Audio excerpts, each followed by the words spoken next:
Again, good afternoon, ladies and gentlemen, and welcome to the 2015 State of the City Luncheon. It features our chief executive of the fifth largest city in California, the Mayor, Ashley Swearingen. A quick reminder, if you will, look this way, watch my lips, watch my actions, take your phones out, appoint at your table a captain. If your phone goes off, that captain will fine you $10. And then at the end, we'll all split it up, okay?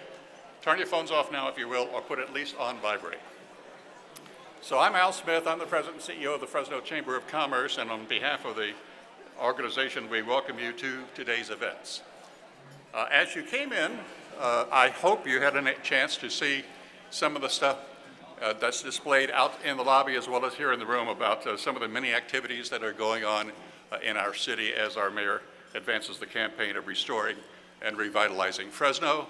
Some of you might have partook a little bit of some wine or beer tasting out there from Tioga Sequoia Brewery, and Hands On and Umbi were out there. So this is a chance for you to see some of the things that are happening in our community, very exciting things, and we think they're worthy of your attention. If you didn't see them coming in, make sure you take a second going out to take a look. The State of City Address was created many, many years ago by the Chamber of Commerce as an opportunity for the mayor of our city to give a report to the business community and to the citizens. It has always been one of the highlights of all the programs that this chamber does. As we begin, let me ask you to take a moment. Let's honor this great country with our Pledge of Allegiance, followed by our national anthem and the invocation. Please stand. Leading our pledge will be Lorraine Salazar, the owner of Sal's Mexican Restaurants and our 2015 chair of our board. It would be followed by the singing of the national anthem by Tiffany Magnum. Tiffany is a graduate of Roosevelt School of Arts in Fresno State, and the invocation will be given by her father, Pastor Paul Binion of Westside Church of God. Lorraine? Attention. I pledge allegiance to the flag of the United States of America and to the republic for which it stands, one nation, under God, indivisible, with liberty and justice for all.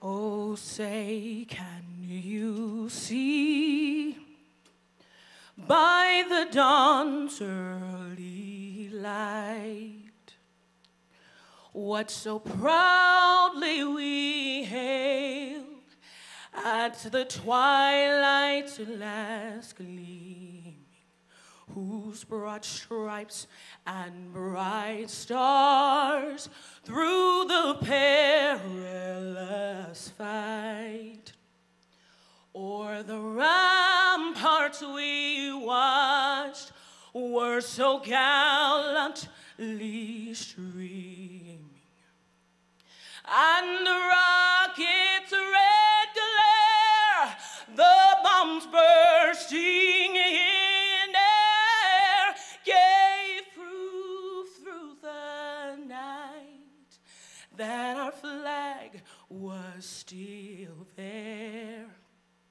Oh, say, does that star-spangled banner yet wave o'er the land of the free and the home of the brave?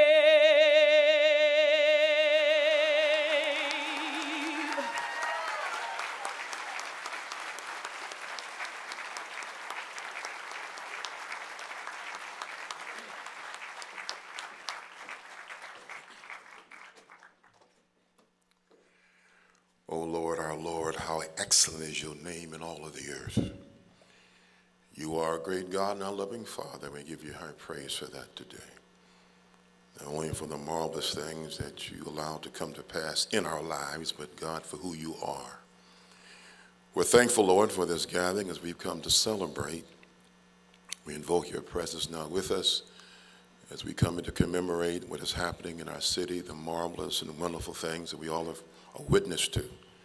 And Father, we say thank you. But also, Father, we look forward to the great challenges of furthering the vision that our wonderful mayor has to see our city become all that we want it to be. And so, God, we ask you in a very special way this afternoon to speak through our mayor, a woman we love, a woman of great character and integrity. And she renews and again, Father, gives us a vision of what this city can become. And Lord, I'm grateful today that all of us who here are part of this great constituency are committed to the same thing of seeing our city become all that we want it to be.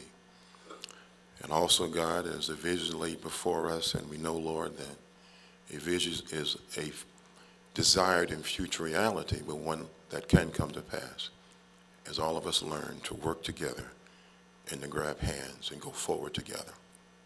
And that is our prayer, God, today, that after hearing from our mayor, that we will become one great force in Fresno. Thank you, God, for loving us, and thank you, God, for loving our city. In Jesus' name, amen. Be seated. Thank you very much.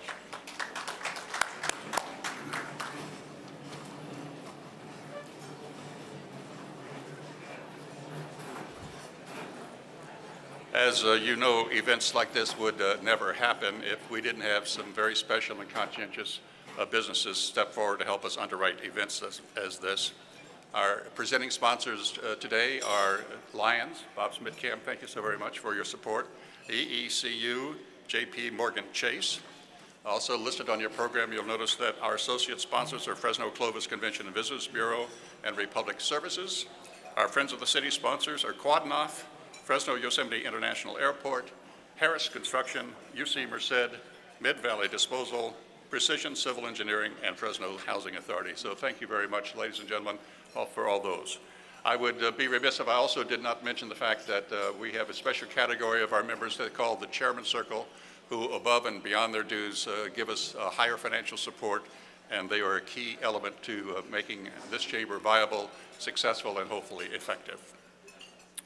As finally, it's a pleasure to mention to you this afternoon that we have in our midst some recently graduated members of Leadership Fresno.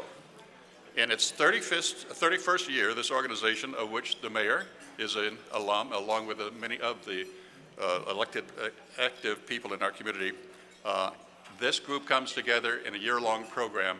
They graduated last week or week before, and they are here. So if you're here from the class of 31, would you please stand up and let us give you some applause?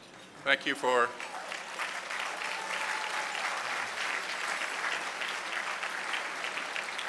It is a great program. If you're not familiar with it, I urge you to find out more about it. If you would like to be a part of it, or if you have somebody that you know might want to be a part of it, they spend a year together. They become very close. They learn a lot about their city and about the challenges and about the opportunities, and it is outstanding, one of our best. A few years back, our mayor, Mayor Ashley Swearingen, introduced two new elements to this annual report to the city. They are called the Champion Award and the renewed effort of awarding the key to the city. The Champion Award stands for Companies Helping Achieve Meaningful Progress in Our Neighborhoods. C-H-A-M-P-I-O-N, yeah. An opportunity to recognize companies that go beyond and above their efforts to make and revitalize our neighborhoods. So with that, let me introduce to you Mayor Ashley Swearingen.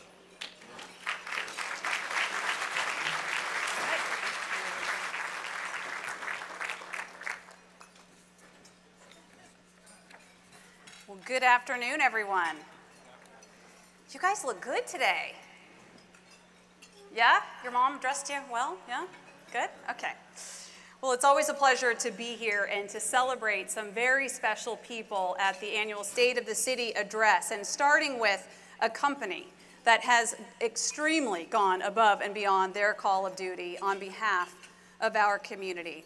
You may recall that in past years, we've recognized several organizations. We first recognized Cargill for their commitment to improving the neighborhood in Southwest Fresno, and then community medical centers, and last year we recognized Judy Rogers and United One Productions, all for their exceptional examples of excellence and community service.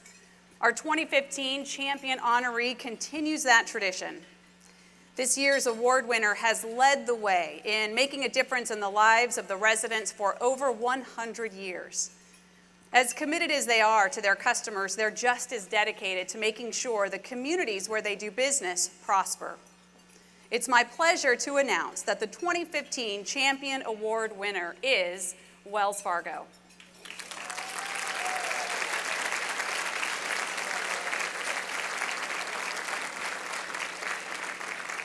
Since 2008, Wells Fargo has contributed $8.4 million in grants to our community. Wells Fargo team members have contributed a little over 16,000 volunteer hours over the past 7 years to community-based organizations. They serve on boards and they deliver financial education to people across our community. And in collaboration with the City of Fresno, Wells Fargo was a founding sponsor of the city's Serve Fresno campaign. Their team has built a reputation for service both to their customers and to their community. And I'd like to thank a few members of their leadership team who are here today. They are Sandy Rocco, who is the president of the Central Valley Market, Ken Ramos, yes, let's give them all a round of applause. Ken Ramos is the business banking president from the Central Division. Scott Rhodes is the senior vice president and regional manager for commercial banking. Tim Rios, Senior Vice President and Community Development Manager, Jerry Yang Johnson, Vice President and Community Development Officer, Sandy Cha, Vice President and Community Affairs Officer. Remember, the Champion Award is all about being recognized for the above and beyond efforts of area employers to help improve our neighborhoods and our city, and that has certainly been the hallmark of Wells Fargo's investment in Fresno. Since 2010, Wells Fargo has provided 5 priority market grants to 3 organizations totaling almost $700,000 for affordable housing. Wells Fargo has also been a strong supporter of our Building Neighborhood Capacity program since the very founding of the effort. Not only have they provided $45,000 in funding for the program, but Wells Fargo team members have been instrumental in introducing other funders to the neighborhood work and championing additional financial support. And since 2008, Wells Fargo has invested $1.7 million in equity equivalent investment to small businesses in the Fresno area. In 2013, Wells Fargo launched the Urban Economic Opportunity Program to increase workforce development and job creation in challenged urban cities. And since 2013, a total of $200,000 has been awarded and nearly 700 small businesses have been benefited from these grants. In 2013 and 2014, I know it's a long list, and it is certainly why they have earned this award. Wells Fargo introduced the Urban Lift Grant Program, which provided $460,000 in funding towards neighborhood improvement projects. In fact, a grant was awarded to Habitat for Humanity in Fresno to install a park and a playground in Southwest Fresno, and another grant to install field lights at the Boys and Girls Club of Fresno. Since 2008, Wells Fargo has hosted 6 home preservation events and serviced over 460 mortgages with foreclosure prevention and modifications. Most recently, this year, Wells Fargo announced Home Lift, a $7.5 million program for the cities of Fresno, Modesto, and Stockton. This program will provide down payment assistance to low to moderate income prospective home buyers. And just this last weekend, we filled this room with hundreds of people who were here to be pre-qualified for this very special grant program that Wells Fargo is offering. Since their first branch opened its doors in Fresno back in 1872, Wells Fargo has had a major stake in the future of our city, well beyond the financial services it provides. So on behalf of the City of Fresno, Wells Fargo, please know you've made a tremendous difference in our city, and we are forever grateful. Sandy Rocco and Tim Rios, please come forward and accept the 2015 Champion Award on behalf of Wells Fargo.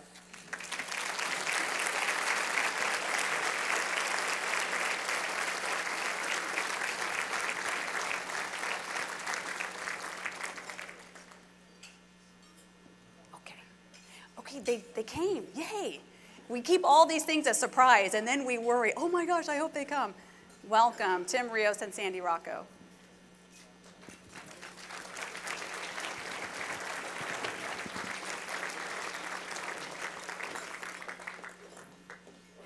Congratulations. Thank you. Well deserved. Good to see you. Well deserved. Okay, all right. You guys want a photo? Here we are. Okay. Here we go. We should put the mayor in the middle. Okay.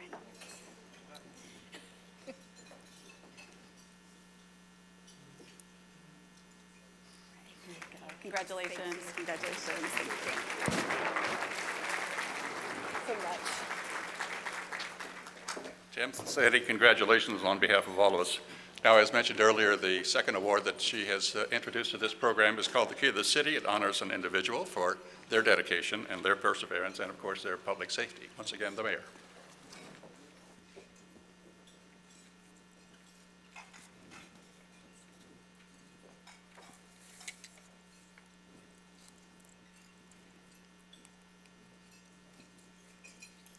Well, we started this tradition of presenting a key to the city during my very first State of the City address back in 2009. And the idea has been that each year we want to find a person in our community who has embodied a particular value or a characteristic that we want to celebrate together as a community, and we want to perpetuate throughout our city. In past years, we've honored Shirley Bobbitt, who was a longtime foster parent, and we honored her for her selfless commitment to helping children in our community in their time of need. We honor Dr. Marty and Joni Martin for their dedication to the revitalization of the Lowell neighborhood and for their support of its residents over the last 25 years. Janice Scott was the next award winner, and she was given the key to the city in recognition of her perseverance in overcoming the obstacles she faced to get out of the homeless encampments and find a path towards independence. And then it was Shir Vanjie. Some of you will remember Shir, a refugee to our nation from the Vietnam War who, after helping the United States in its fight against communism as a 12-year-old boy, made his way to the U.S., completed his education, and became a longtime city employee who captured the essence of public service. And then there was Dr. John Welty, longtime president of Fresno State. We honored him for his commitment and his dedication to the people of our city and our region in advancing their education and their prosperity. And then last year, finally, way overdue, we as a community honored Roz Clark. You remember Roz. She and her husband Fred have been active volunteers for over 30 years with public safety and really spearheading our Neighborhood Watch program in Fresno.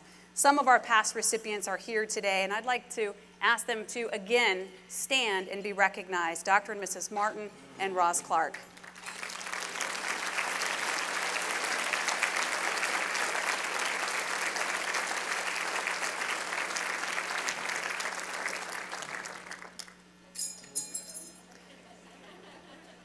All right.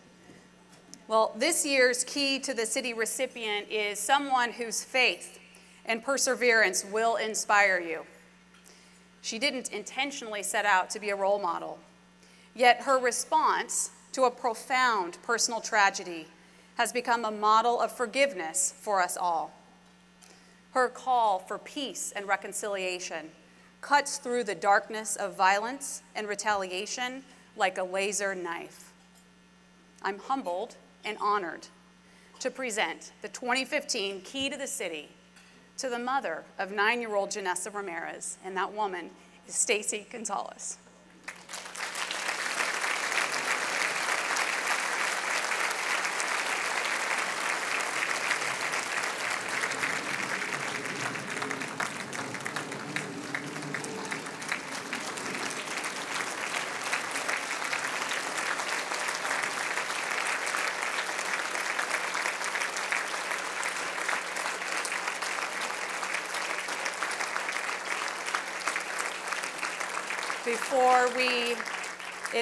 Before we invite Stacy to the stage, let me just tell you, and you may be seated, a little bit about her life and her family's life. Janessa Ramirez is the beautiful 9-year-old girl who was struck down by a stray bullet in a gang dispute on January 18th. The gunfire broke out at about 8:40 p.m. when Stacy and Janessa had gone to a store at Clinton and Marks to cash in lottery tickets. Janessa wanted her mom to buy tickets at that store because they had won $50 there before, and she thought the store was lucky. The two were in the parking lot at Clinton and Marks when they saw friends at a nearby laundry, and they went over to talk with them. Well, that's when the stray round, fired from a car several hundred feet away, struck Janessa. She died later that night. Stacy said later that it felt like Janessa had her life ready on that fateful day, that she knew what her purpose was meant to be. During the last month of her life, she started referring to herself as an angel. Stacy would try calling her princess, but Janessa would tell her, "No, I'm your angel, Mom. I'm your angel." And every day she let her mom know that she loved her. Janessa did not look to the future. Stacy used to say, "Oh, I can't wait to plan your wedding." Or, "Let's play dress up and you can be the mommy." And Janessa would say no because she always wanted to live in the moment. She also valued simple things in life. At Christmas time, instead of games and dolls, Janessa asked for a pair of boots and a tablet. Stacy said, "You're my princess. I don't want to spoil you." And Janessa would reply, "Don't. Use that money to pay your bills." She used to flash the peace sign, and it's not something you see many 9-year-olds do, and Stacy and her family have no idea where Janessa picked it up. But it was obvious to everyone that she was a peaceful child. There was a peace rally in the days after Janessa's death, and Stacy's hope was that the community would be touched by the memory of her daughter and come together in peace rather than tear itself apart in anger. She just wanted peace for Janessa and for herself. People still fill Stacy's Facebook page with prayers and well wishes. Stacy posted recently that she misses her baby, Janessa Danielle. Someone wrote her to say, "I don't even know you, but you're an inspiration. I don't know how I could go on if I had lost my daughter." Well, Janessa's birthday was 2 days ago. She would have been 10 years old. Stacy's inspiration comes from her favorite verse in the Bible, Proverbs 3:5. "Trust in the Lord with all your heart and lean not on your own understanding." Stacy admitted that she finally stopped by the crime scene last week. She sat in her car and she thought about the overwhelming nature of what happened at that spot that changed her life forever. And yet she still forgives. When an innocent child has been killed, most of us don't think about forgiveness. Our natural response is anger and revenge. We can find all kinds of justifications to avoid forgiveness, but that was Stacy's first response: forgiveness and love. Stacy's entire family is committed to the message of peace. Stacy's mom told her it's all about peace. It's about showing the city that what happened to our baby happened, but people need to hear that peace can happen too. We do need to hear Stacy's message again. Please join me in watching this short video. Janessa knew about the Lord, so we know she's in a way better place. I know that. So that's another piece that I have, knowing my daughter's away from all this. Got to keep moving forward. We do have to make a change, and yes, we'll do it in the name of my daughter, Janessa, and with God's help, we're going to make a change. Alive, Janessa made a big impression, and in her death, her mother says she's still having an impact, evident by the community's outpouring of support in the days after the shooting. I wanted to say one thing. Early on, Stacy had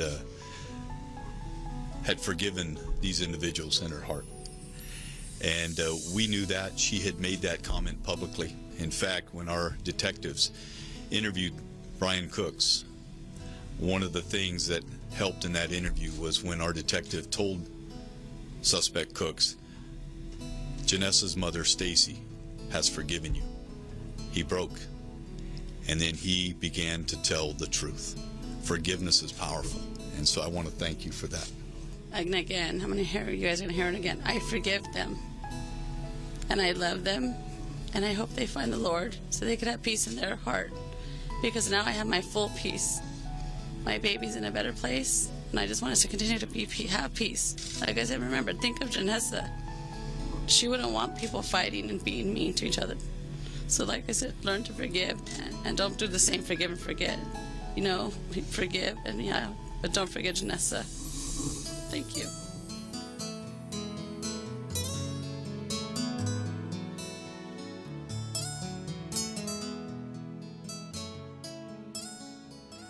I want you to know that we are overwhelmed by the forgiveness, the grace, and the mercy that you've shown in the midst of unimaginable loss.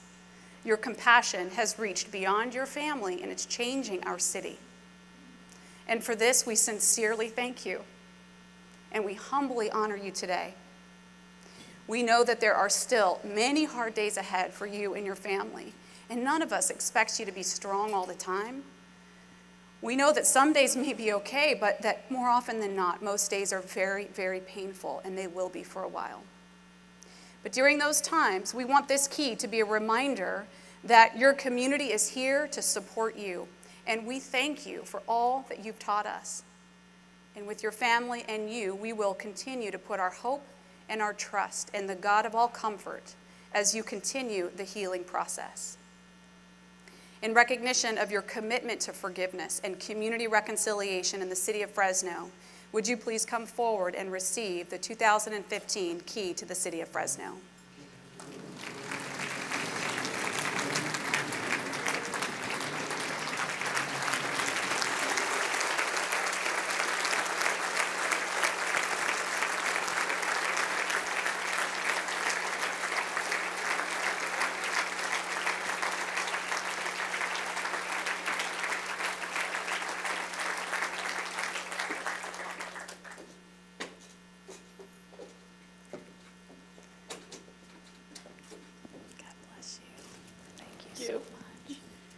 To stand up here with me for just a few more minutes. We have another little surprise for you.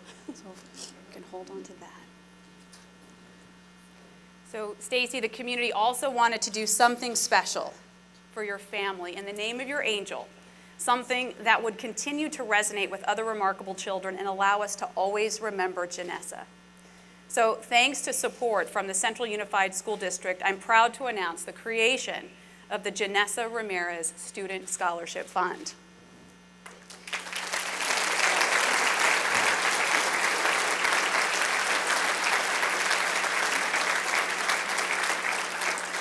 Next year, the Foundation for Central Schools will allocate $15,000 to fund 6 $2,500 scholarships to students who are attending college or trade school beyond high school in memory of Janessa. And I want to thank the president of the Foundation Board of Directors, Joe Doylan from EECU, and also the Foundation's coordinators, Melinda Gonzalez and Carrie Catalano, for their generosity and efforts to put this together. I also want to say thank you to Fresno Police Chief Jerry Dyer. I know he's been such a good friend to Stacy and her family. He was not able to be here today because he was at a conference, but we made sure that his team, who are most responsible for bringing those who killed Janessa to justice, are here today, and I also want to recognize them. They are Detective Adrian Alvarez, Detective Antonio Rivera, Detective Melanie Mayo, and Sergeant Dave Ramos seated in the back. We thank you, ladies and gentlemen, for your outstanding work.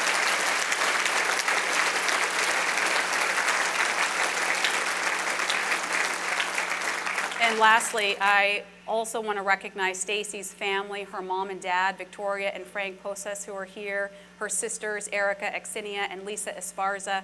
We have learned so much from all of you. God bless you, and thank you so much for what you've taught us. And Stacy, the words you spoke at that press conference were profound, moving, and powerfully reassuring. We're grateful for your courage and your unselfishness, and we will always hold you and your daughter Janessa in our hearts. May God continue to bless you.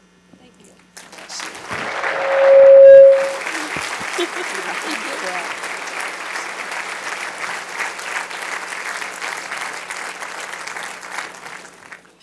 As previously stated, the State of the City Address was created many, many years ago by the Chamber of Commerce, and it was an opportunity for the mayor of our city to come and give an annual report to the business community as well as to its citizens. And while that event and this event was probably, I don't know when the first event was ever held as a state of it, the Chamber, for your information, was founded 130 years ago, 1885. But it has become, whenever it started, it has become one of the most highly anticipated events of the year for us. Many a mayor has stood before this crowd and begun phrases like, "I'm happy to report." I'm sure there have been phrases that said, "I'm sad to report." That's the ebb and flow of government and our community. But they are here today, and they have been a great predecessor for what we are about to hear. It brings us to today, the opportunity to hear firsthand from the city's doctor, a health report of our community. And to make that introduction, I would like to introduce to you Oliver Baines, the president of the Fresno City Council. A little background on Councilman Baines. He joined the Fresno City Council as District 3 representative in January of 2011. Prior to his election to the City Council, he was an officer with the Fresno Police Department for 11 years, assigned to the Problem-Oriented Policing, or POP unit, in the Southwest District. As an officer, he distinguished himself in that department, and along with his peers, he helped integrate parolees back into society by working with organizations such as the Gentlemen's Club and by mentoring youth and organized basketball tournaments. He's received several official honors, including a commendation and a peer commendation from the Fresno Police Department. He was named Officer of the Year for the Southwest Policing District in 2008, and he has been awarded 2 medals for saving lives. Aside from his work as a public servant, Oliver co-owns with his wife a company called AOP Embroidery. He served as chairman of the board of the Fresno Career Development Institute, a nonprofit organization focused on job training and education. From 2006 to 2010, he served as chair of Bringing Broken Neighborhoods Back to Life, an organization formed to help residents of crime-ridden neighborhoods to organize themselves in an effort to clear their streets of gangs and violence. He has lived in Fresno for 20 years. He's been married to his lovely wife, LaShawn, for 10. Ladies and gentlemen, the president of this council, Oliver Baines.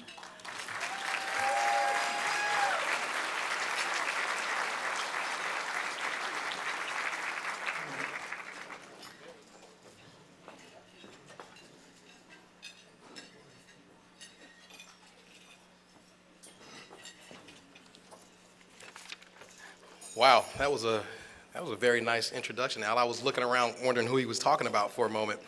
I'm sure, unfortunately, the truth is I don't write anything.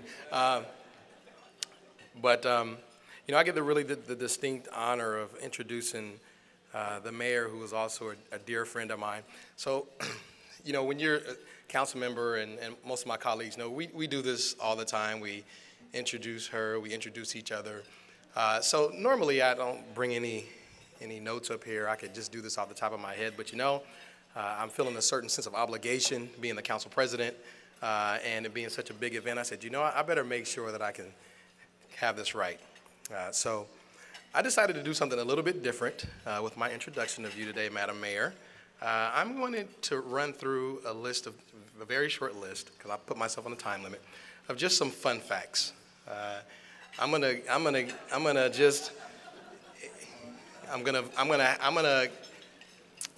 have you all view our mayor through my lens just for a moment. So here's what I realized a couple years ago, is that the mayor is a girly girl.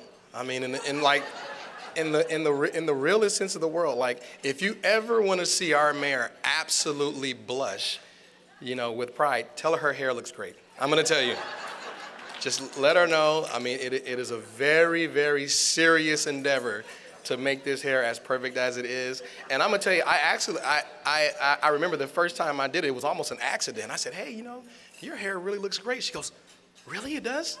Are you serious? You're not just messing with me. I said, well, no, I was being serious. She goes, don't play with me about my hair. So I said, okay. So she is so if you ever want to see her blush, tell her her hair looks great. I'll tell you that also, building on that theme of being a girly girl. So women have this thing, and Councilwoman Soria is still celebrating her birthday, 6 or 7 weeks later. But apparently women will celebrate their birthdays for about a month. So it's a birthday month. I first experienced this with my wife, and I walk into the mayor's office the other day, and there's a happy birthday sign on her door. I'm like, oh, today's your birthday? They're like, oh, no, that was weeks ago. But we're still in the celebration mode of the birthday month. So the mayor celebrates her birthday for about a month or a week, depending on when she's bought herself enough gifts. So I can tell you a couple of shows the mayor really enjoys. So listen, the mayor really loves Veep. So if you guys, for all you pop culture fans in here, the mayor loves Veep, and one of her favorite quotes from that show, she texted me this the other night. She really loves Veep. She remembers the lines from them. She texted me, if you watch the show, you'll understand this. Gary, either man up or woman down. So, so she feels very strongly about that quote. Now I can tell you that Lee Brand and I have been trying to move her over to Game of Thrones. We're trying to get her there. we're having a hard time because I'm waiting for her to text me winter is coming. So I'm really trying to get there. She also loves the House of Cards. So you have a theme here. She loves political shows. I'm going to tell you something else that the mayor is really good, and this is quite shocking, but she's really good at using sports metaphors to just make her points. But she's not an athlete, but she totally gets it. So I was in a meeting with her the other day, and she used this great sports metaphor, and I'm like, wow, I don't remember what it was. I wish I did. But I was like, wow, that was good. She goes, I know, right? I don't even play sports. So she was as shocked as anyone. Another fun fact for the mayor, you know, as we turn to the more serious, when she gets really involved in something, when she's ready to go, she can put you in what I like to call affectionately a pressure cooker. So if you've never had a meeting with the mayor and she's very intent on getting her point across, we call it twisting her arms. I just call it Mayor the pressure cooker. She carries around her own personal pressure cooker that she puts you in. And so I just wanted to share a few fun facts with you all. I kind of, as I view our mayor through kind of a fun lens, we have a good time. We all really do have a good time together in City Hall. But in all seriousness, I do get the privilege of introducing our mayor today in a really good time in our city.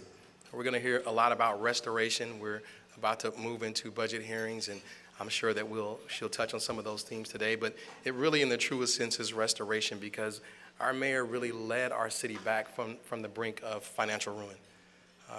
And I've got to acknowledge that. I've had the opportunity to say it a few times, but it bears worth repeating today. This is a woman who led us from, you know, what many consider the brink of bankruptcy, and in many senses people still remember and view Fresno through that lens. But our mayor has also put us on the national map. So while she was leading us from those awful financial times to where we are today, she has really raised and elevated the bar of who Fresno is in the eyes of this nation. And I need to say that it is with great pride that I stand here as a council member today in the city of Fresno. Yesterday I was in our nation's, or our state's capital, and they know who we are. They know our mayor. They know who I am, funny enough. Some of that was thanks to my friend Steve Brandow. But, you know, they know who we are. And they take us seriously. And they're trying to find ways to work and help and collaborate with us. So I thank her for that. The mayor is a woman that really stands for what she believes in, despite the political consequences. And listen, there are dozens and dozens of examples of that. But what I'll say is one that's very obvious and apparent. We all know our mayor is a proud member of the Republican Party, but stands for high-speed rail publicly, which is a rare, brave step in today's time for a Republican in this state to stand up to the rest of the party leadership and say, I support this for my city right now. She typically always works across party lines to wrangle us, so that can be somewhat of a rambunctious council together to get things done. And I tell you that our mayor is going to be a very, very difficult act to follow. And without any further ado, I welcome our mayor, the Honorable Ashley Swearingen.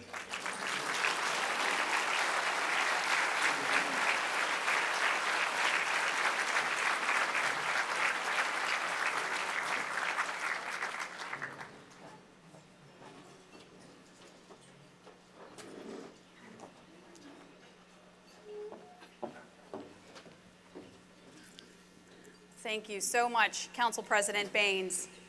I was a little worried when he said he wanted to start his introduction with a list. Instead of fun facts, I was afraid he was going to make the list of the number of hairstyles I've had in the last 7 years. And then I knew for sure we wouldn't be out of here until 3 or 4 o'clock. But yes, listen, it takes a village to do this. So, just saying, I'm just saying. All right, well, thank you so much, Councilmember Baines, and also to my colleagues on the Fresno City Council who are here. Would you please stand to be recognized? I know your names have been called, but please stand and let everybody get a look at you. We got Councilmember Soria, Steve Brandow, Paul Capriolio, Lee Brand, Clint Olivier. Thank you so much. Thank you so much for your commitment to this city. It has been such a privilege to serve alongside my council colleagues over another year, the last 12 months. And I want you to know, and I say this every year, and I sincerely mean it, I respect your role and leading our community forward. And I thank you for your courage, because the items we're about to talk about, the accomplishments we've seen in our city, the things that we've overcome in the last 7 years would not be possible if it wasn't for a supportive city council. So I am truly grateful for the members who serve on the Fresno City Council. I'd also like to thank the Greater Fresno Area Chamber of Commerce CEO Al Smith for once again giving me this special forum to update Fresno citizens on the state of our city. The Chamber has been steadfast in their commitment to our city, and I'm grateful for their ongoing involvement in making Fresno a better place. And what a track record over the last 100+ years. You know, a large part of that vision for Fresno was carried by Jack Hall. We all miss him, and if you're like me, you're expecting to see him come around the corner today with that big Irish grin. We remember his contributions to our community and his willingness to put aside politics and to, above all else, support things that are in the best interest of Fresno. And we'll forever be grateful for his dedication and his friendship. We miss you, Jack. Thank you also to the other organizations that help host this event today. I know they've been recognized, but I too join in thanking them for their support. And lastly, I want to recognize my family who's here today. My mom and dad, Tom and Ruth Ann Newton, are here. My husband, Paul, and our daughter, Sydney. I'm going to ask you guys to just stand and wave.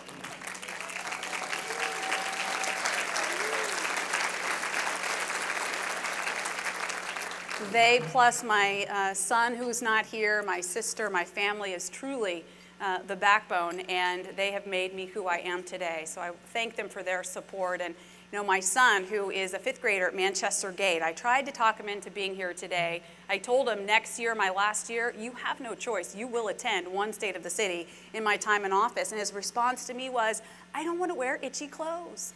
So, well, I can fully relate to that. Next year, Sam Swearingen will be here as well. Some of you remember when I was first elected, Sydney was barely 9. And Sam was about 5 years old. Now Sydney just finished her sophomore year at University High School with a 4.0 GPA. And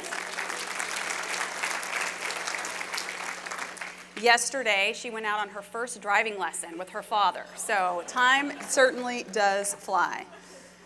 One of the toughest parts of delivering the annual State of the City is finding the proper words to adequately thank the exceptional group of people at City Hall for the results that they deliver day in and day out for this city. The accomplishments you're going to hear about over the next few minutes are a direct result of their commitment to excellence. They are so capably led by our city manager, Bruce Rudd, Renee Smith, assistant city manager, Georgianne White, my chief of staff, Kelly Furtado, my deputy chief of staff, Wilma Kwan, deputy city manager, and all the other team members in the mayor's and the city manager's office. And I thank each of you for your contribution.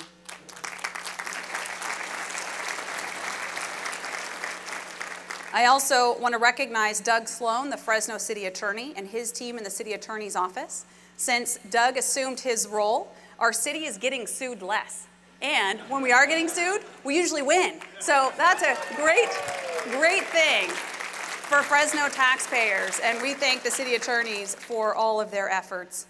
It is such an honor to serve alongside smart, talented, dedicated people, and in spite of the pressure, and perhaps maybe I do tend to create a pressure cooker myself, we have a lot of fun too. And frankly, I'm surprised those stories have not come out yet. Thanks to Oliver, you now know the hair thing, although that was probably no surprise. But I've decided that in January of 2017, I'm going to hold my own event called State of the City Uncensored, at which time I will tell you about all the stories that you did not know, that didn't quite make their way into these annual speeches. But it is what makes the difficult work that we do possible, by having fun with one another as well. Now, to all the other city employees who are here, please stand and be recognized so that we can thank you for your service to our community.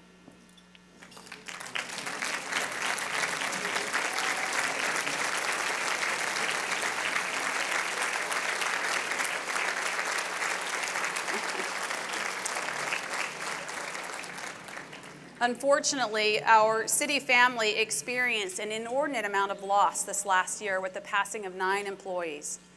You've heard probably about Officer Mike Scholl, Detective Edgar Valle Sandoval, but there are others who we lost in this last year as well. Ben Rash from Code Enforcement, Gary Birch from Public Utilities, Liz Foyne from Economic Development, Irene Frank, Public Works, Alfonso Hernandez, our Parks Department, John Herring, Fresno PD, and Jesus Robles from Transportation, all of whom we lost too early.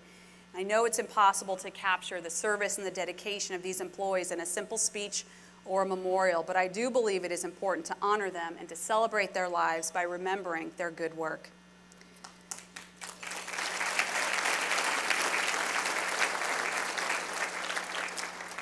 And we're thankful for the triumphs that emerge from tragedy. I can't think of a better example of triumph than Fresno Fire Captain Pete Dern. We all saw the horrible video. In fact, the nation witnessed it as Captain Dern fell through the roof of a burning garage. People across the country prayed for Pete and his family as we awaited news of his medical status.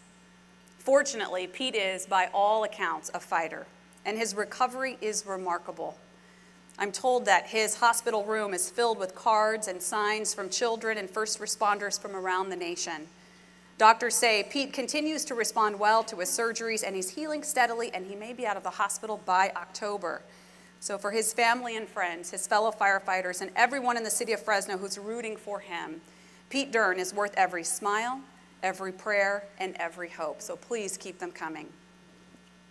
Speaking of hope, I'm reminded every day that it's been an attitude of hope and optimism, along with a lot of hard work and difficult decisions that got the city past predictions of our financial collapse and bankruptcy to achieve something that the naysayers still can't believe. We have a structurally balanced budget for 2 years in a row. We've paid off our negative fund balances, and we've reestablished our reserve fund. And I'm pleased to say that in this year's budget, we're finally beginning to rebuild service levels in public safety, parks, trails, streets, and neighborhoods. Now, you all know that that did not happen by accident. For the past 6 years, we've nurtured a shared vision of financial stability and the revitalization of our city, and we've focused on creating partnerships to achieve that vision. At a time when gridlock and partisanship are handcuffing progress in other parts of the nation, here in Fresno, we're showing people how it's done. And we're celebrating unprecedented achievements through strong collaborations, reaching beyond partisan politics to put our community first and create a unified sense of purpose. It is through those partnerships with our residents, our employees, our business community, our faith-based organizations, our community groups, that I can say to you today that the state of our city is stronger than ever.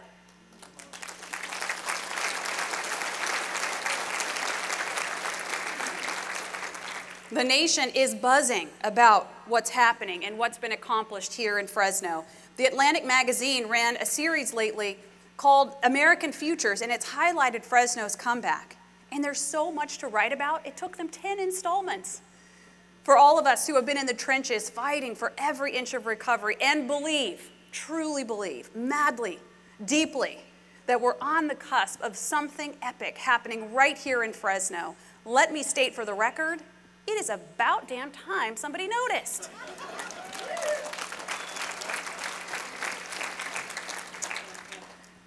Well, truthfully, I have to admit that the Atlantic wasn't the first to notice Fresno's comeback.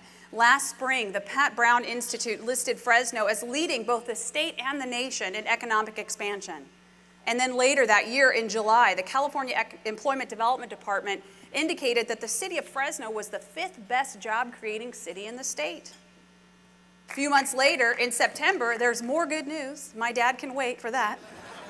Thanks, Dad. He is serving his role well. I'll give you the cue. Okay. In September of 2014, the U.S. Department of Commerce came out with their report that showed exports in Fresno County had grown by 17%. That's 2.5 times the national average. And the real estate website, Trulia.com, put Fresno on its list of top 10 housing markets to watch in 2015. And then, in January of this year, the Brookings Institution published a report ranking the 300 fastest growing metropolitan economies in the world.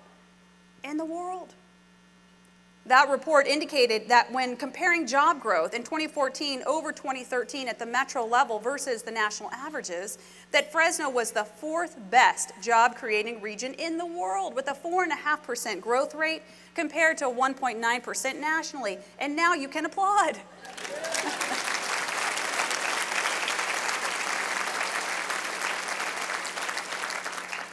I have been citing that report over the last few months as it's come out, and every time I do, people are like, no, that's not true. And I go, it's not me, go look it up, it's online. There's black and white proof of it, and is a terrific success. Those indicators prove that Fresno's economy is clearly pointing in the right direction. But for the state of our city to continue growing stronger, Fresno understands, as well as any community, the need to become more globally competitive in the 21st century economy. That's why in February of this year, we were pleased to be named one of 8 metro areas in the nation to participate in the Global Cities Initiative, a 5-year joint project of the Brookings Institution and JP Morgan Chase. This designation provides another level of depth for our efforts to secure Fresno's long-term economic success. The Global Cities Initiative will help our region put together an export and a promotional strategy to showcase Fresno as the gateway to one of the world's greatest agricultural and water technology regions and increase global investment in this region. To advance this export strategy, next week I'll be joining Philadelphia Mayor Michael Nutter at the White House and addressing President Obama, members of his cabinet, and the President's Export Council on the importance of exports to our city and to our region, and the role of infrastructure and the move of goods and services as our area businesses work to get their products to market around the nation and the world. Now, in the process of working with our ag and water tech companies to expand their global reach and improve their economic competitiveness, it's good to know that we can also make sure that the highest quality fruits and vegetables that are grown all around our city, just outside our city limits, also now can find their way directly from the fields onto the kitchen tables in homes across our community. Now that's possible thanks to a new local food subscription service called Ubi. Everybody say Ubi. Ubi. It just feels good to say it, and you ought to get used to saying it because it's going to be the big name for Fresno foodies. Ubi stands for out of our own backyards. And it's a business venture that puts together boxes of locally grown produce sourced directly from farms and organic gardens around the Central Valley. Food Commons Fresno is managing the operation. They took a building on Belmont Avenue that had been vacant for almost a decade, and they turned it into a distribution hub for local produce to be delivered to subscribers around Fresno. Their goal is to expand the service, particularly to lower income neighborhoods that don't have access to fresh produce. We've certainly enjoyed seeing the fruits and the vegetables of these efforts, but it wouldn't have been possible without the leadership of Food Commons Fresno and the vision of T&D Willie Farms, who believed in the idea so much that they sold their business at half its value, giving the other half to support the mission of Food Commons Fresno. You can get a closer look at the service that Ubi provides and sign up for your own subscription at their display table in the lobby. Please be sure to check that out. Not only is Ubi helping to make fresh produce available throughout our community, but they're also adding jobs to the local economy. To fill the positions they had available at their distribution site on Belmont, they just put a Help Wanted sign in the front of their window. So their new employees all came immediately from their South Tower District neighborhood, and they're poised for rapid expansion. Do you know what a relief it is to start this year's State of the City with some good economic and financial news? I was actually looking forward to being here today, and in years past, not so much. The biggest fiscal news from the past year wasn't the sexiest story. It didn't go viral. It never trended on Twitter, but it's big, and I mean really big. For the first time in years, our independent auditor's report contains no mention of the words going concern. For the accountants in the room, you're all doing backflips in your mind right now, and the rest of us are going, What that means is that we had our first unqualified opinion for city finances since 2011, and the accountants are no longer saying, we don't know if they're going to be here by the end of the year. It's a relief to have backed away from the edge of that fiscal cliff, and while the city's immediate financial crisis may be over, it doesn't mean that the work stops. The road to complete recovery can only be built by sustained efforts disciplined spending plans that balance our need to restore service levels with our need to fully fund our emergency reserve. I'd like to take a moment to thank our employees who have been willing to make concessions to help minimize the impact of the recession on the city, such as the Fresno Police Officers Association. In this last year, the FPOA proactively approved a new labor agreement back in September, almost a year before their contract was up for renewal. Now, that's enabled us to start restoring service levels, and with the City Council's support, this month we'll pass a budget that will add 43 police officers over the course of this next year. We're also adding a fire company for Station 9 to increase service in central and downtown Fresno, which will increase our minimum daily fire staffing from 70 to 73 firefighters. And as we're rebuilding our staffing levels, we're working to rebuild and to maintain trust with the community. The Washington Post recently highlighted the success of the Fresno Police Department in avoiding the turmoil and the unrest that we've witnessed in places like Baltimore and Ferguson. The article documented the sustained initiative that's been led by Chief Dyer that puts an emphasis on outreach, where officers go out into the communities and develop relationships with residents. As many experts agree, the cop on the beat who develops relationships with community still works. Now, the list of accomplishments from this past year is impressive and long enough that it's difficult to capture at a single luncheon. But perhaps one of the most significant accomplishments happened in December, on December 18th, 2014, when the supermajority of the Fresno City Council adopted the 2035 General Plan. Now, the General Plan is our community's vision for Fresno's future. It's our blueprint for the next 20 years for everything from police and fire services to parks, pipes, neighborhoods. It strives to produce the most positive outcome for all the residents in our community. Now, it's not every day that a Fresno City Council passes a general plan. In fact, the 2035 plan is only the 6th time in the city's history that such a plan has been adopted, and it was the first major update since 2002.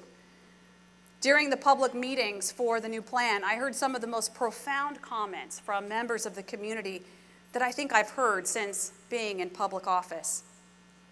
A pastor of a local church stepped up to the microphone and said, "This plan is a vision." And he reminded us that without vision, the people will perish. Another resident, a young college student named Angela, told us that she saw this plan as the inheritance that her generation hoped for and urged us to adopt it. And yet another resident told us that she was there in support of the plan because she believed that unbridled growth had left our city behind. She was a grandma, and she said that she was there that night to speak on behalf of her 4 young grandsons who live in Fresno and who she hoped would grow up and remain here. We know that the adoption of the 2035 General Plan is just the beginning and the first of many, many things that must happen to see life return to our urban core. And the next major step involves a new development code. If the general plan is a recipe, then the development code is the ingredients. If all you have is a good recipe but none of the ingredients, well, you're getting takeout on the way home because you're not going to make that recipe. Our current development code is a document that's had a number of attempts at revision, but substantially still contains many of the same regulations that were passed back in 1962. Frankly, our development code is so old it actually qualifies for the National Historic Registry. But we're doing something about it. We've taken an outdated, arcane document and made sensible changes that not only reinforce the general plan, but also allow properties to be developed in ways that improve returns for investors and enhance the quality of life in our community. The public comment period for our draft development code just ended with hundreds of comments and suggestions that will help make it work for everyone. I look forward to working with the City Council to pass this new code in the coming weeks. I imagine there may be a few arm wrestles or pressure cooker moments, as Council President Baines mentioned, between the administration and the City Council, but in those moments, I will remind the City Council what Frederick Douglass once said: if there is no struggle, there is no progress. Speaking of progress, I want to plant a seed of hope in you about the progress that is in fact possible along the Blackstone Corridor. As many of you know, our new general plan rightly recognizes this thoroughfare as the spine of the city. Millions of dollars of public services and infrastructure investments are going to be made along this corridor in the next few years alone to support private investment. For our entire city to work, we need the Blackstone corridor to work and to accommodate a new and different type of development. Which is why it was so understandable when many in our city expressed frustration. And a particular council member I know even expressed his outrage when learning that Smart and Final would not be built on the southwest corner of Blackstone and Clinton. The administration responded saying, we know how frustrating it is, but sometimes the development process just kind of goes this way. These things can take a little time. Don't give up hope. The Blackstone corridor is going to make a comeback.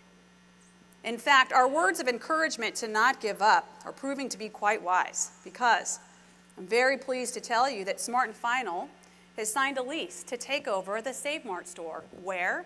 You guessed it, at Blackstone and Clinton. So it looks like we're ending up with a new Smart and Final along the Blackstone corridor after all. A new general plan and a new supporting development code are two big pieces in the puzzle of addressing blight and impoverished conditions in our older neighborhoods. As we began preparing the new general plan over 5 years ago, it became crystal clear that the city's policies needed a major reversal as we looked at the steady progression of Fresno's blight line. In 1984, city leaders at the time expressed concern about what was going on in neighborhoods south of McKinley. In the 1990s, that line moved north to Ashland Avenue. Fast forward another decade, and Mayor Autry was proclaiming that Shaw Avenue was the new dividing line between stable and deteriorating neighborhoods. Well, today, that line has moved all the way up to Herndon Avenue. Census data tells us that about 2/3 of those living in neighborhoods south of Herndon are living in poverty or extreme poverty neighborhoods. Addressing those conditions is the motivator behind our new general plan and its companion development code. It's also the focus of an initiative that I announced 2 weeks ago, Restore Fresno.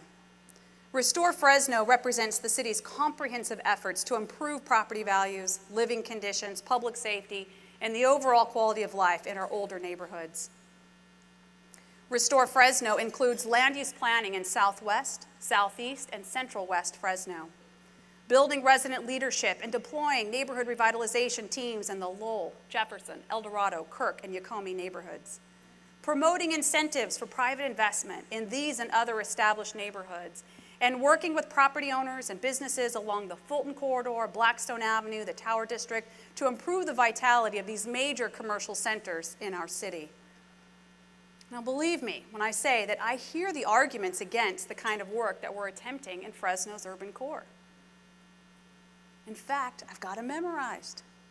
Some say, the problem's too big. I've literally heard some say, that part of the city is too far gone. And I'm saying, are you kidding? South of Herndon? Too far gone? That's a huge part of our city. And they say, there's nothing you can do, Mayor. You just have to let things take their course. Well, I've evaluated each of these arguments. I'm a pragmatic person, and I'm all about the fastest, most efficient path. I've thought about these things carefully, thoughtfully. I've considered whether we have any other options. And I've concluded that we can't continue ignoring the challenges in Fresno's older neighborhoods and expect that the problems will fix themselves. Ignoring the problem has not proven to be an effective strategy over the last 30 years. If it had showed any signs of working, I would be the biggest proponent. It would certainly make my job a lot easier. But I think we all know that the conditions in our older neighborhoods will not change without the actions the city is taking. Correcting local laws and regulations, focusing our precious few grant dollars in public infrastructure in a manner that attracts private investment, and working with our partners, residents, businesses, property owners, schools, and other agencies to bring about changes in older neighborhoods. I will say again what I have said on numerous occasions. We have to face the challenges of inner city Fresno and fix them instead of ignoring them and pretending they'll go away. Face and fix, not ignore and pretend.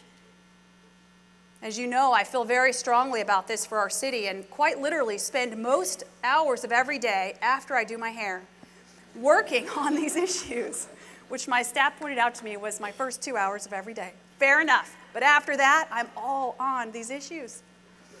But no matter how much my team and I push, and no matter how much we know is being accomplished, every day at City Hall, we receive emails, we take the phone calls, we read the op-eds, we see the letters to the editor and the posts on Facebook and Twitter, asking, and in many cases demanding, that we fix everything now. Stop blight now. Build more parks now. Do it all now. And I get it. I genuinely do. I understand the frustration, and I don't want those voices to let up, not for a moment. But I do ask those voices to recognize that we're all trying to get to the same place, and there's still a lot of Fresno that needs fixing. And in that process of agitating for more improvements, more acceleration, it is important to honor and to be truthful about the work that is being done and the progress that is being made to improve our neighborhoods and support job creation. As you all know, the single best way to accelerate changes and improvements in our inner city is to do everything possible to lower unemployment and accelerate job creation in Fresno.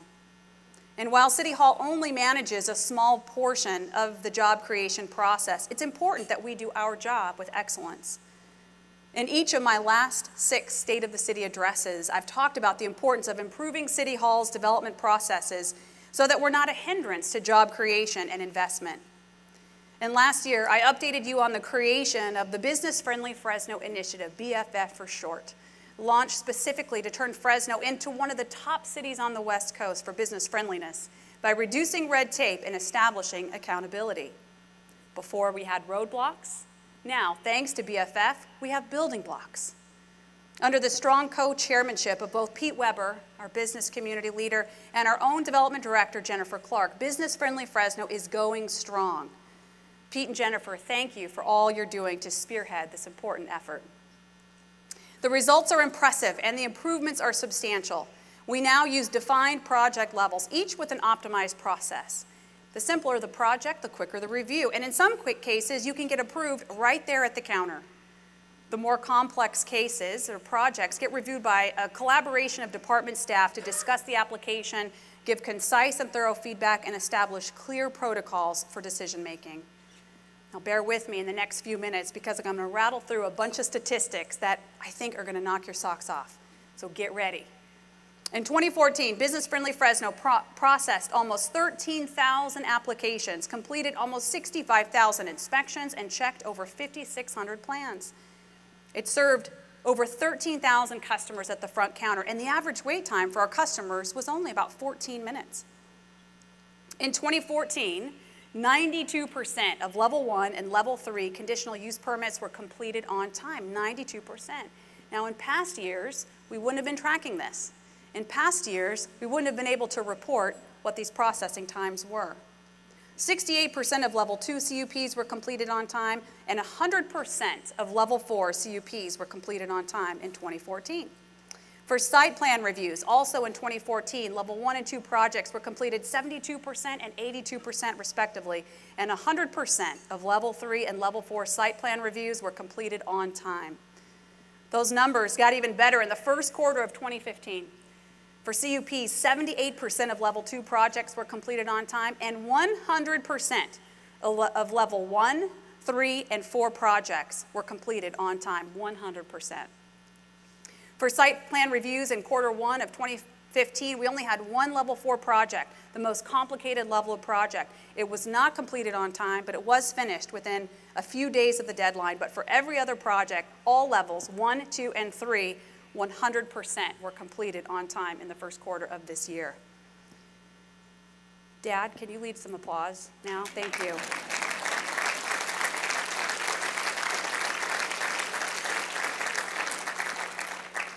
It's important to honor the work that's happening here because it has been an issue that has dogged us for so many decades, and we have to start changing the narrative. And so I appreciate you sitting through and listening. And some of you are like, I don't know what a CUP is or a site plan review. And others of you are like, oh my God, thank God it's about time. I want to thank, again, our co-chairs, Pete Weber and Jennifer Clark, and Mike Sanchez, and the whole team in the development department, and our community leaders who have sat through meetings and looked at spreadsheets and waded through so much information to be a part of this BFF initiative.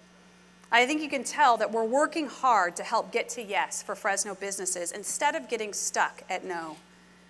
We're also working to help the most vulnerable in our community as they work to turn their lives around. They're the homeless that you see on our streets. Sadly, among these are men and women who have served our country and who now need our help.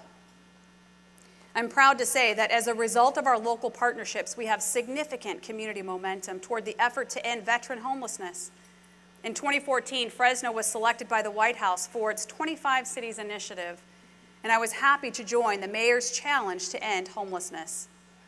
Those invitations were based in large part on the national reputation that our city has earned through Fresno First Steps Home and its partner agencies, such as the Fresno Housing Authority, the Poverello House, West Care, Turning Point, and the entire continuum of care to address chronic homelessness. We've seen some pretty awesome results. Just 2 days ago, we got some important news. Fresno experienced another 40% reduction in the number of chronically homeless this last year. That's a 52% reduction over the last 2 years.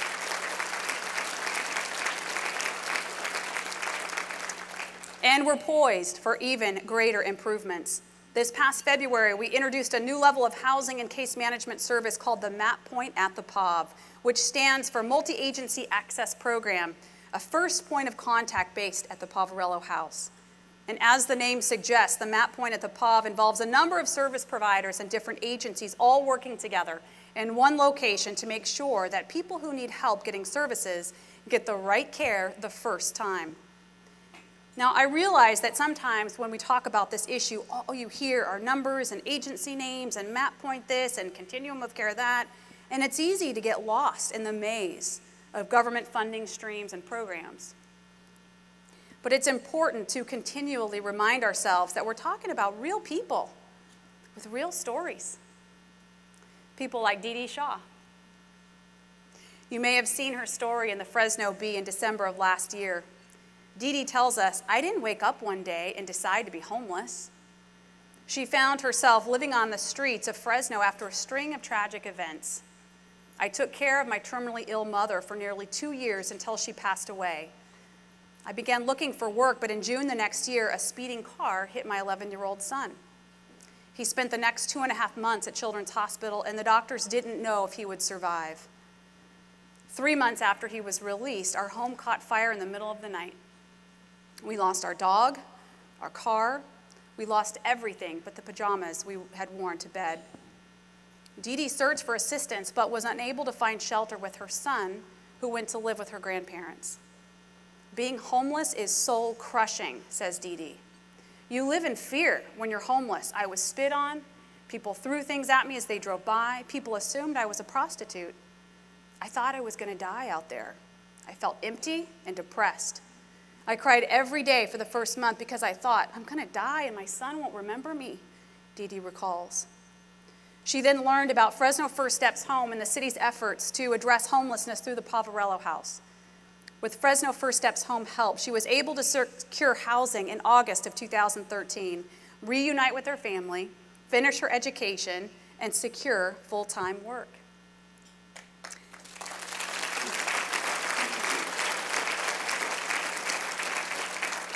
She says, "I work at St. Agnes now, and I drive a soccer mom car."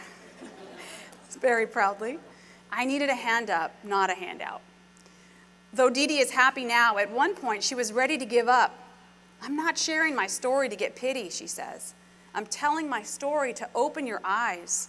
Not every homeless person is a drug addict or lazy or mentally ill. If this could happen to me, it could happen to anyone."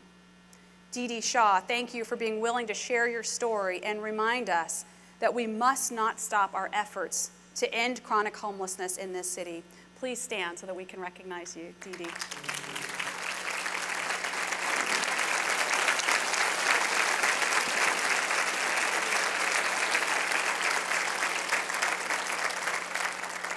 You may have noticed that there are envelopes on the table marked Fresno First Steps Home. I would encourage you to take that envelope, to drop your check or your donation of any size into that envelope and mail it in.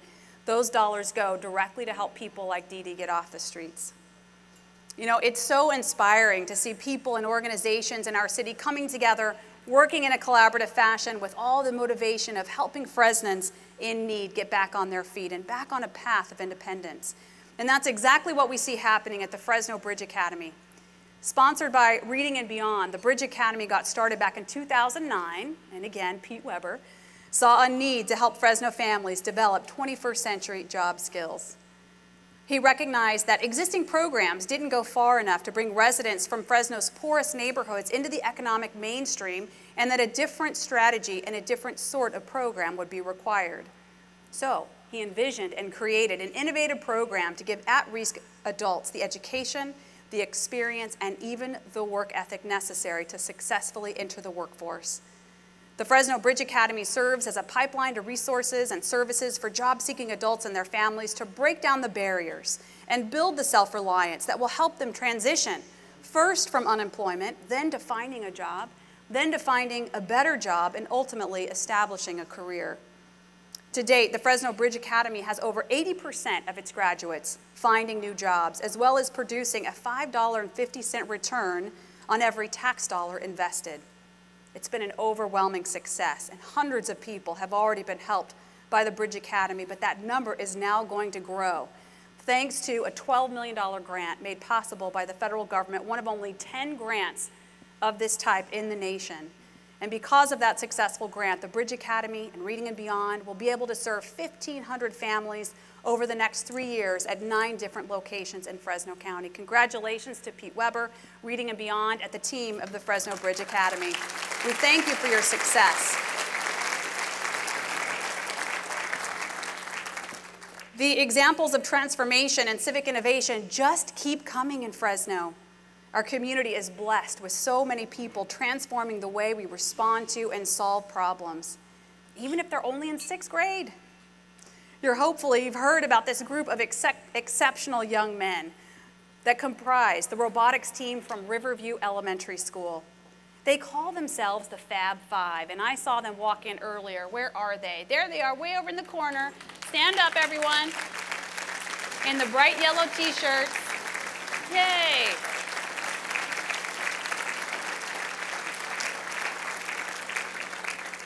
So let me tell you about these young men. Last fall, their coach, Kevin Marai, brought them to our first Recharge Fresno forum to learn about water conservation and to talk to city officials about our infrastructure plans. Well, from there, they had a dream. They had a dream of creating a mobile app that could help Fresnans conserve water. The team's idea came out of a requirement from their entry in the first LEGO League competition to identify a problem, develop an innovative solution, and share that solution with others. So they decided on a concept for water conservation that could be used by the City of Fresno water customers to keep track of consumption in real time. To modernize the legendary Art Linkletter's saying, kids app the darndest things these days. So they made their pitch. Our staff was so impressed with the team's demonstration that City Manager Bruce Rudd promised to sit down with them and discuss how to actually bring this idea to life. So they brought in their team, we brought in our team, we invited the Bitwise Industries folks to come over to introduce technology into the conversation, and everybody saw the potential of this app. The catch, the startup cost, $51,000. Well, that's a tough number to hit when you're on a weekly allowance. But never doubt that anything is possible when the right idea meets the right hearts, particularly when 5 very cool kids are involved. So based on that discussion, the city pledged the first $5,000 to fund the development and the launch of this new water conservation app, and our friends at the Fresno Chamber and Bitwise followed suit. 2 weeks ago, we announced that not only will the city support the development of this new app, but the Fab Five is now fully funded.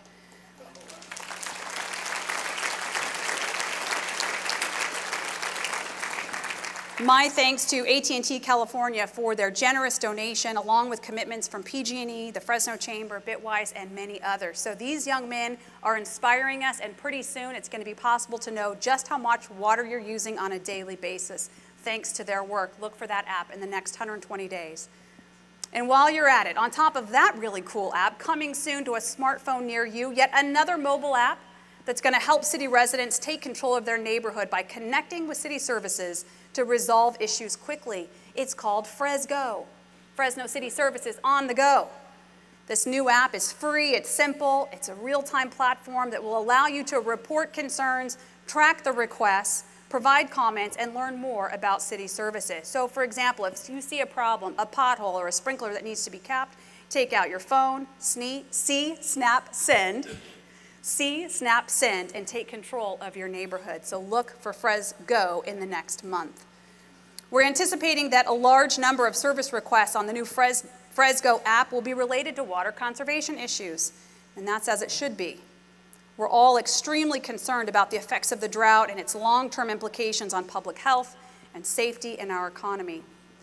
Well, as you know, water conservation has been a major focus for us at the City of Fresno over the last several years, and we found ways to cut back on water use. We've looked at every conservation option to fix the problem, not just fine our customers. And despite all of the progress made through conservation efforts, the city's water future was still very much in question.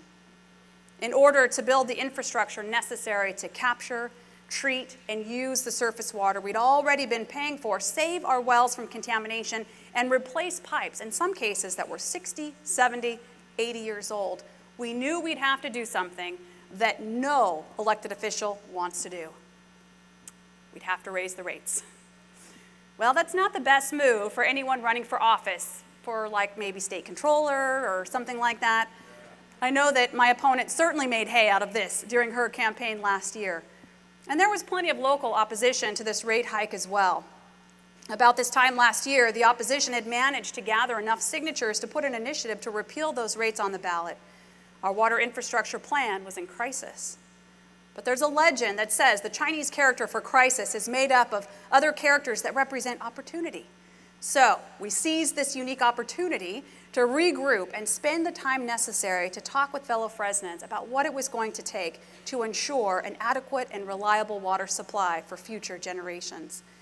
After exhaustive public outreach, town halls, community meetings, on February 26, 2015, in a 6-1 vote, our Fresno City Council adopted the new rate plan and the $429 million capital plan. So when it starts raining again, and it will, and when our infrastructure is built, and it will be built, we'll transition our customers from groundwater and onto available surface water. Our aquifer will recharge, thereby creating a water savings account for Fresnans for future droughts, which will make Fresno one of the best, if not the best, water resource cities in California.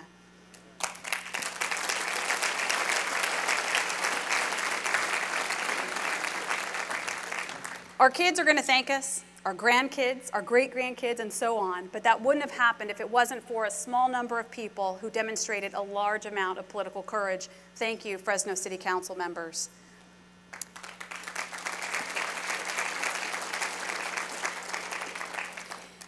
Now, we know that we're living during a time when the state is mandating reductions in water consumption. In fact, when Governor Brown mandated strict reductions in water use based on 2013 levels, Fresno water customers led the way.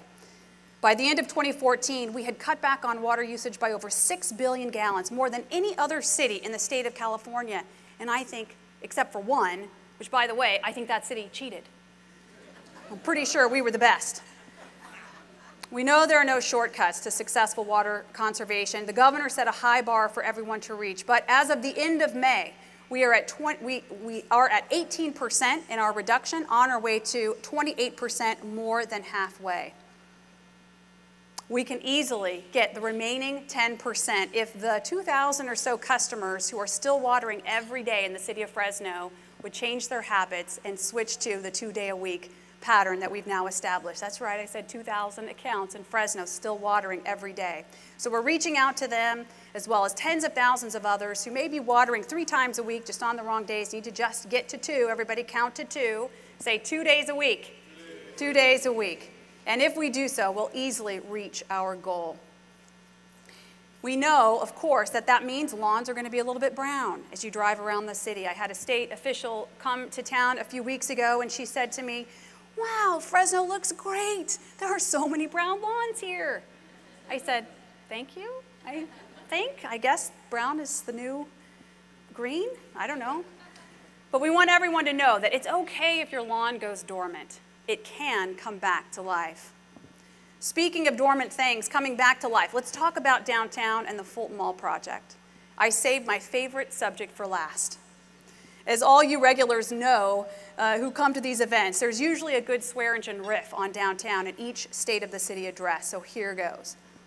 After almost 40 years of debate, and by the way, when we in the public sector say debate, we really mean fighting. It's just a nicer way to say it. So after 40 years of fighting, planning and feedback from residents and property owners and downtown Fresno stakeholders, we developed a plan for the comprehensive revitalization of the Fulton Corridor, Fresno's historic Main Street. That's the place where all the tall buildings are, and the place with the greatest stock of historic buildings anywhere in Central California. It's also the place where all those buildings have sat, largely vacant, dormant for decades, experiencing the equivalent of a 40-year economic drought that robbed this historic Main Street of life and activity and vibrancy. But on February 27th, 2014, the raindrops of revitalization started to fall when the Fresno City Council voted to open the pedestrian mall and allow street traffic to return again and to breathe life into this dormant corridor.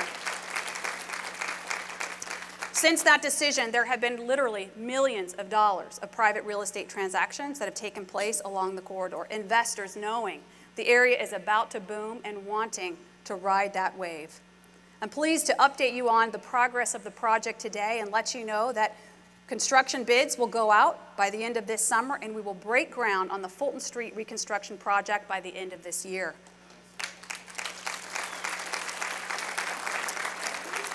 We are finally ready to bring the Fulton Street corridor back to life. Those articles in the Atlantic magazine saw signs of life already popping up along the Fulton corridor and frankly throughout downtown Fresno. And the writer offered a glowing endorsement of our approach to revitalization. And he acknowledged that there's a formula that's worked in other cities and that Fresno seemed to have the same elements of that formula. First of all, a shared narrative, private sector partners, and a public official champion who had a long-range view. I guess that would be me. So I suppose that James Fallows was right in assessing my role in the comeback of Fresno's downtown. I'm being the public champion for revitalization. When I'm finished serving as the mayor of Fresno, I want it to be said of me that I was willing to make any personal or political sacrifice to do whatever it took to turn around our downtown and our inner city, up to and including engaging in a very public Twitter war with District 7 Councilmember Clint Olivier. Spurred on by my desire to promote downtown Fresno's AAA baseball team, I gladly stepped into the ring to fight for the prize of winning the Fresno famous bobblehead tournament. And while my motivation was really and truly one to support downtown Fresno's largest and most exciting tenants, the Fresno Grizzlies, I have to admit that I also kind of wanted a bobblehead of myself. So my first opponent was Clint Olivier. Clint threw the first punch, for the record, in the Twitter sphere, and then it was on. He tried to intimidate me and get me to give up early, saying, "Get out, because I'm surely going to beat you." To which I tweeted, "Are you kidding, Clint Olivier? Give up now. This blonde bob was custom made for a bobblehead." Clint responds with a fierce comeback. He says, "As a former TV newsie, I am also proud of my hair. It's as good as yours. May the best do win. Hashtag me." My response to Clint, "I concede that you have good hair." And then I followed up with, @ClintOlivier, your head bobbles every Thursday at council meetings. Yes? No? I don't know.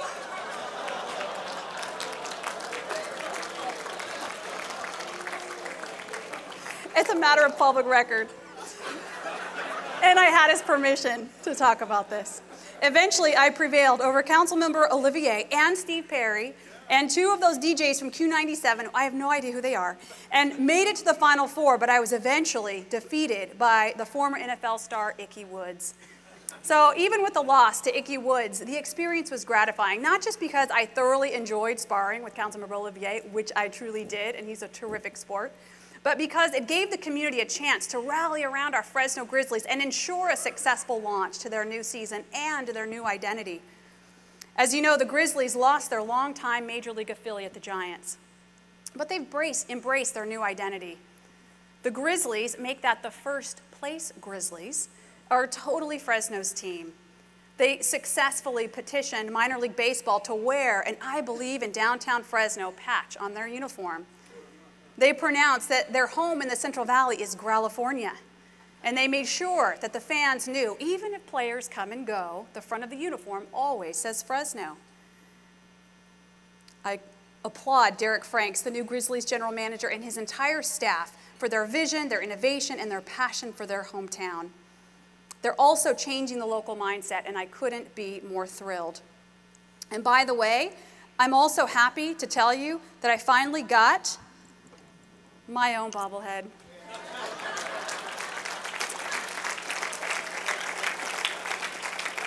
It turns out you can just go online and buy them. And I went through all that, staying up to all hours of the night voting for myself, and I could have just gone online and gotten it. You know, in closing, there's something in the Grizzlies' recent buzz that I think bears repeating. We have to change this self-deprecating mindset that Fresno is somehow unworthy, that we don't deserve good things, that the things we're taking on in our city are just impossible. You know, that's simply not true. Think of how far we've come from that shocking cover of Time magazine in 2013 that claimed we were practically on the brink of extinction. Now, consider where we are today. I hope that I've conveyed to you in the last several minutes just how much has been and is being accomplished to improve our city. But in case you're still not getting that message, let me just dial it back a few clicks and recap the highlights that are happening all around us. 20-year land use plan, done. 50-year water plan, done. Second best water conservation effort in the state. City finances, all negative fund balances paid off. Dropped the statement of going concern from our audit. Had a negative $18 million reserve just 4 years ago. That number will be $16 million by the end of this next year. 43 new police officers and a new fire company in this year's budget. 52% reduction in chronic homeless in Fresno in 2 years. Breaking ground on Fulton Mall construction at the end of this year. Millions of dollars in private investment already happening in anticipation of that project. Business-friendly Fresno, 100% of projects processed on time in Q1 of this year. Led the nation in job creation in 2014 compared to 2013, and gaining national attention for our efforts to remake our inner city. Guys, we're hitting our marks. We're hitting our marks, Fresno. All around us, big pieces of the Fresno transformation puzzle are being snapped into place because of hard work, determination, collaboration, a little bit of luck, and a whole lot of good timing. Our city is changing, but for some of us, our minds are not. George Bernard Shaw once said that progress is impossible without change, and those who cannot change their minds cannot change anything. Reading the newsprint, Twitter feeds, Facebook posts, listening to the airwaves on any given day in Fresno, it's clear that our community at times continues to battle a self-defeating negative view of this place we call home and its future. And while there's still so very, very much to be done, so many battles to be won for this city, I believe that our biggest challenge yet will be to win once and for all the battle over our mindset. The mindset that says, that'll never work. It's too far gone. You can't change those schools. You can't change those neighborhoods. That mindset must change in order for us to keep going and to keep making the incredible progress that we've already proven with results is in fact possible. The way we win this mindset battle is to make a choice. Winston Churchill said, destiny is not a matter of chance. It's a matter of choice. It's not a thing to be waited for. It's a thing to be achieved. We must choose to recognize the accomplishments in our city and let those successes whet our appetite for even greater breakthrough. We must choose to find solutions for even the most vexing, long-standing struggles in our community and not shrink back from fear of failure. We must choose to see Fresno as we're becoming, not just what we've been. As we make that choice, Fresno, we will complete our city's transformation, and as Churchill so eloquently stated, achieve our city's destiny. Thank you, and may God bless you, and may God richly bless the city of Fresno.